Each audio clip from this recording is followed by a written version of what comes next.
So my people, this is Kimuka area, the famous town, the famous market. Even down there it's still Kimuka. So we are going back to Ngong.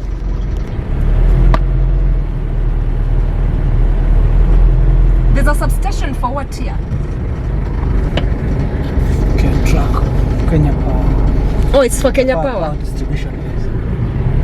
But there's usually a power outrage in Ngong. What could be the possible reason? Nobody's giving out the possible reason because we have the windmills, we have the grid from coming here, so we don't know why it happens. We have almost everything in Ngong. Yeah. It's still happening.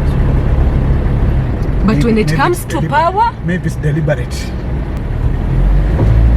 You're saying it could be deliberate? It could be deliberate. I don't see why we cannot have power with the windmills running every day. And a substation somewhere here. It could be, you never know. There is power from Olkaria coming all the way to this side.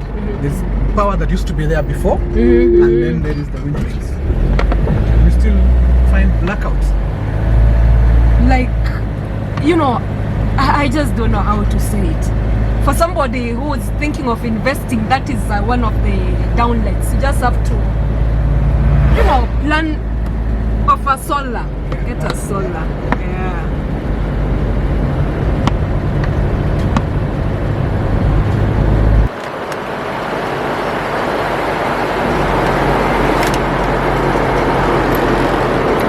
Wow, the area looks nice. I like it. We are going up there. Yes. That's the road we are on. That's the road we are on now. That's the road we are on. For you to drive here, you have to be very keen. You're not supposed to be under any intoxication. It's like driving along Suswa Nairobi Road. Not Suswa, Mau. Is it Mai? Yeah.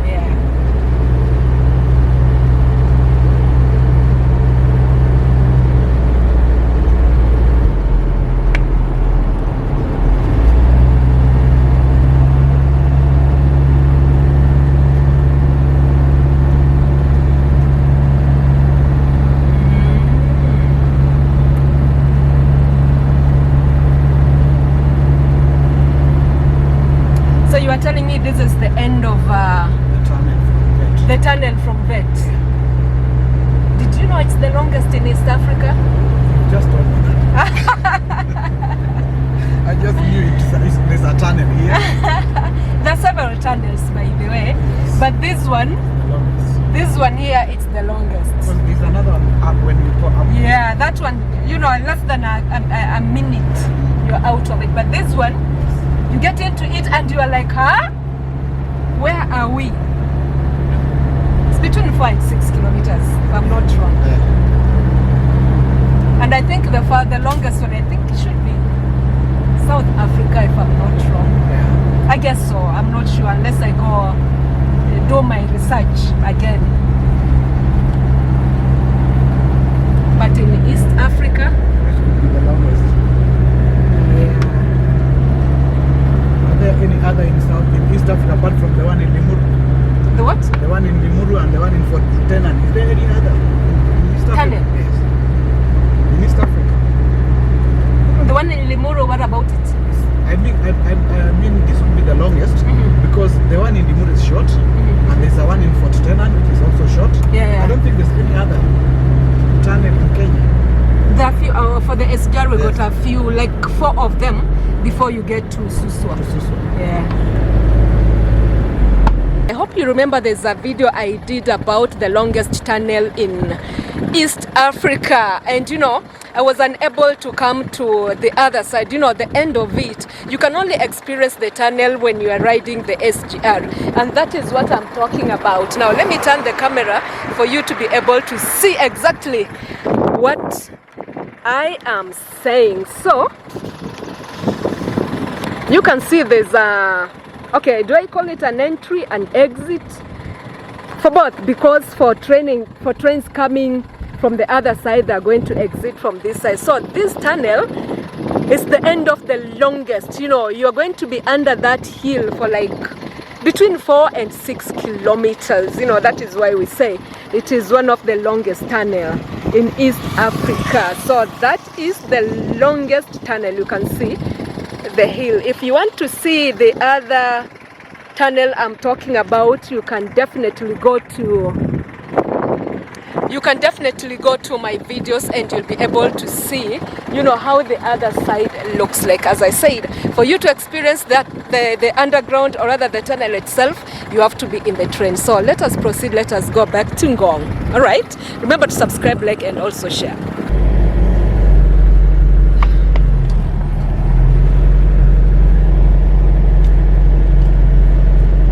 So you say this tunnel is not that busy, this SGR. It's like the cargo train passes once a day. Wow.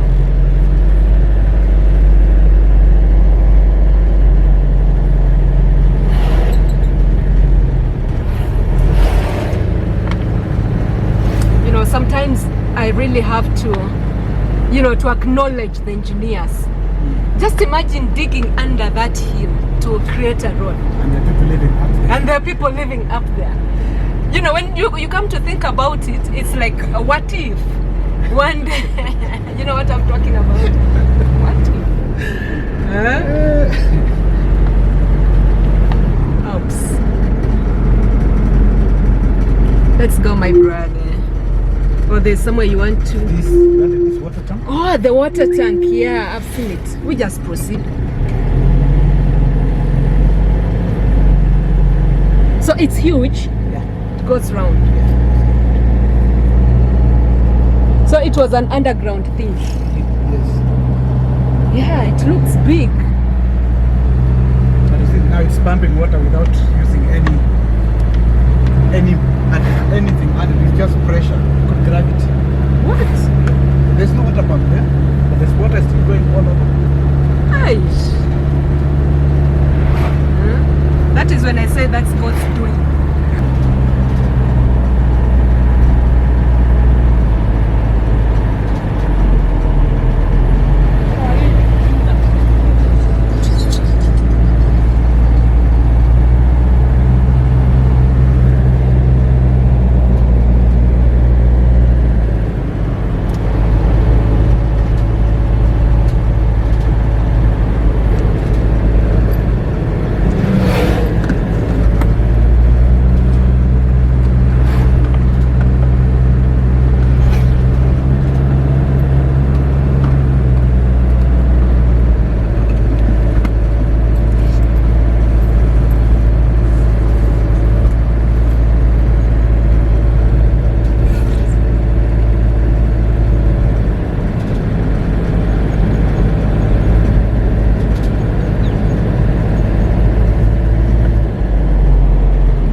Forest is on to our left. Kibiko Forest. Kibiko. Is it Kibiko Forest or Ngong Forest? Kibiko Forest. Ah. Ngong Forest is the one on the road from Nairobi. Oh, that's Ngong Forest. Yes, this is Kibiko Forest. Ah.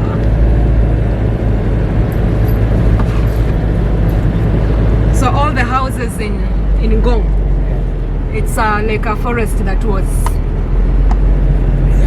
you know, people decided to like construct in a forest. Where there used to be a forest before. And that is why we are having all the climate change, you name it. Global warming. Global warming and climate change are two different things to me. I don't even know the difference. One of them is true and the other one is myth. Okay, tell me one. Which one do you know? Climate change is normal, we know. But global warming... They say global warming, it's because of, you know, the emissions into the air. Emissions off? Like this car, if, for example, if it had a bad engine, producing some bad smoke, you know, you are definitely producing some bad gas to the sky. I don't know, I'm just...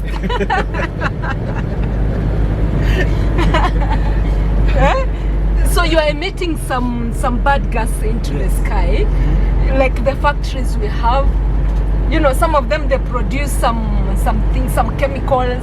You know, into gas form it's being emitted. But for all these years, nothing has really changed.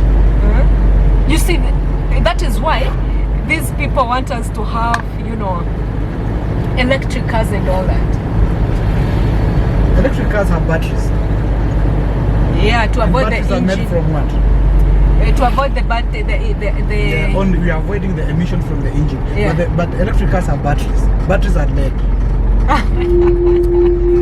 Okay, tell me about. You say one problem, you get another one. Now tell me about climate change. Yeah. For climate change, we can at least talk about it. It used to rain in January, it's now raining in February. Maybe. Due to? Yeah. What could be the reason? For deforestation. Deforestation. Yeah. To me, that's deforestation. Okay. So I'm not wrong. We are all.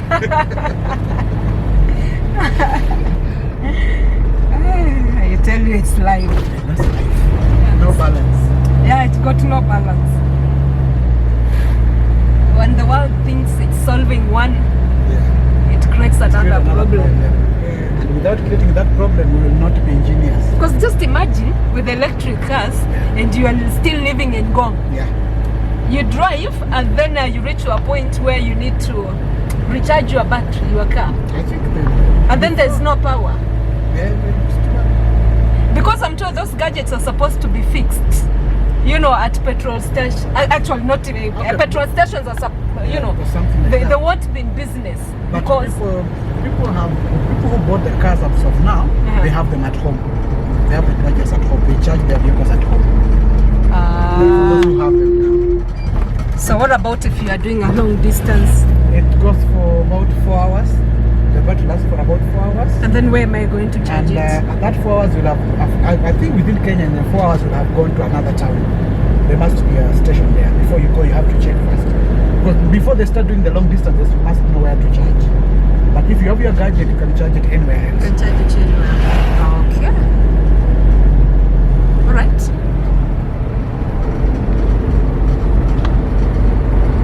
And how strong are the cars? You've driven one?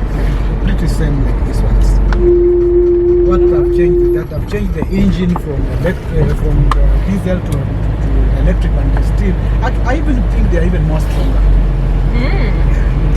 And just a crazy question. Okay, so guys, remember my friend said he doesn't want to be on camera. That's why I'm appearing on camera most of the time. So my question is, what do you think of the people who got petrol stations around?